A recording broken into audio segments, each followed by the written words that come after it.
Hey everyone and welcome. Ever wonder what makes tech's biggest names tick? Today, we're going to break it down.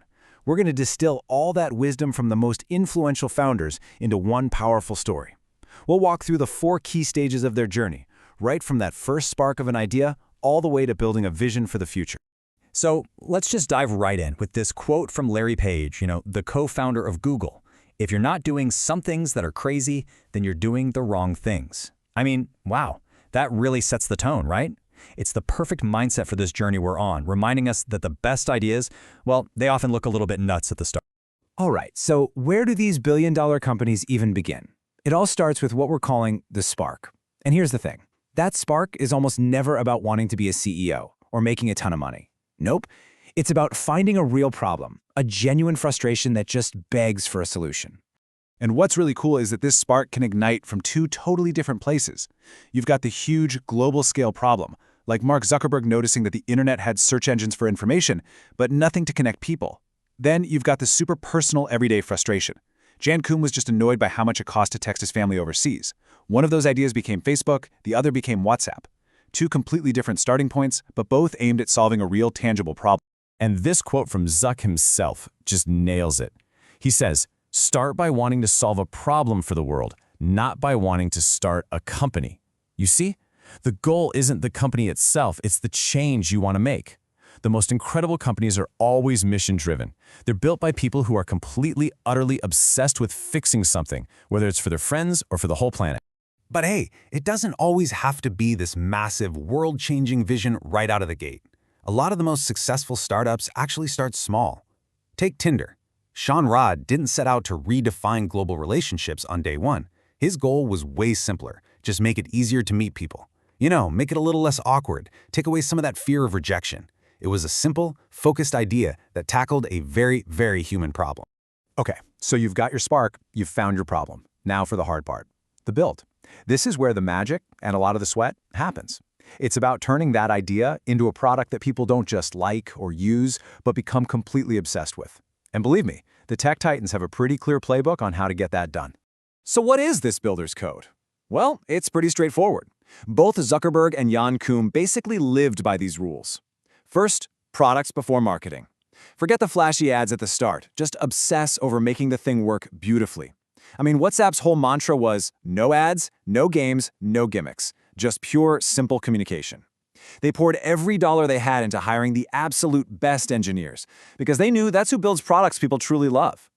The name of the game is simple. Learn and iterate, and do it faster than anybody else. And this quote from Jan Koum, man, it's so important. In a world that is obsessed with user numbers, with growth at all costs, he was focused on something way deeper: user love. He got it. He knew that having a smaller group of people who are passionate, who are true fans, is worth so much more than a giant audience that just doesn't care. That kind of loyalty, that's the bedrock you can build an entire empire on. And if you need proof, just look at this number, 400 million users. And get this, they were supported by a team of just 50 people. 50. That ratio is just mind-blowing. It's the ultimate proof that when your product is that good, when it's that reliable, it basically sells itself. It creates its own unstoppable momentum. Now, let's switch gears a bit and look at Oracle, because they took a different path to that same product-first mindset. Larry Ellison didn't start with some grand product vision. Nope. He started a service company, a small consultancy. His first goal was pretty simple. Just get a team of about 50 awesome people that he actually liked working with. But once he had that killer team in place, then they made the big move. They shifted from selling their time to building their own product. And that's what let them scale into the absolute beast that Oracle is today. And just like Jan Koum at WhatsApp, Ellison was a true believer that the product is the marketing. He famously said that Oracle's budget for sales and marketing is tiny. Where does all the money go? Almost all of it goes into one thing: hiring the world's top engineers to build the absolute best software. The philosophy couldn't be clearer. If you build something that's truly superior, you won't have to try that hard to sell it.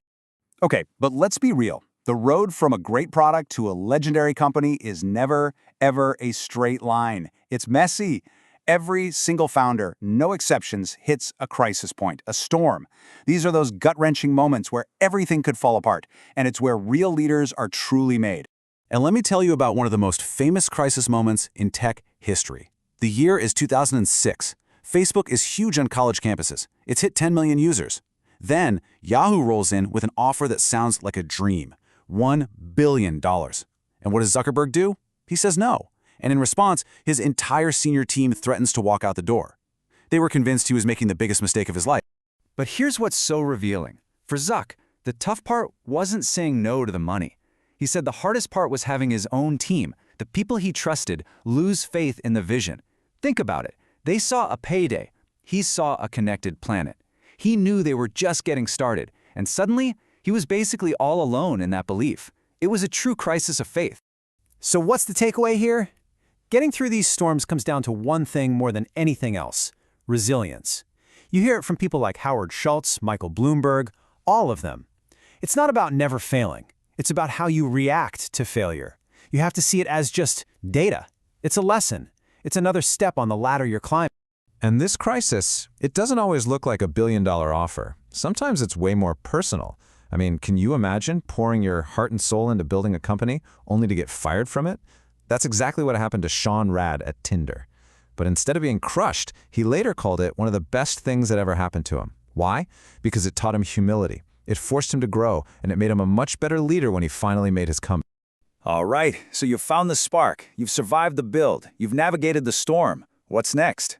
Well, this is the final stage, the vision. This is where you level up.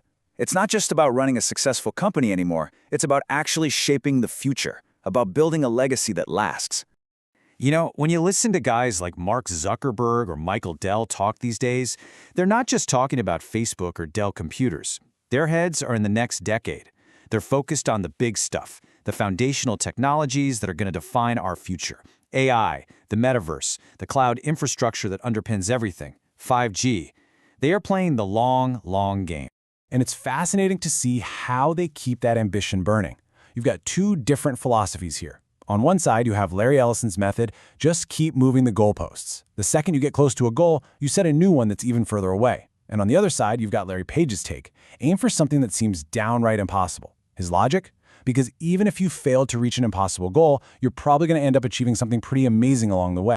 And I think this quote from Howard Schultz of Starbucks just perfectly sums up this whole vision stage.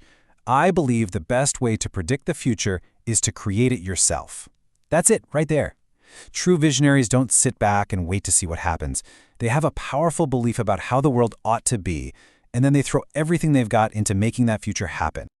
So there you have it. From the spark of a simple problem all the way to a grand vision for the future, that's the journey. That's the blueprint.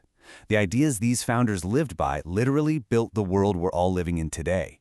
So that leaves just one final question, and it's a big one. What problem are you going to solve to build the world of tomorrow?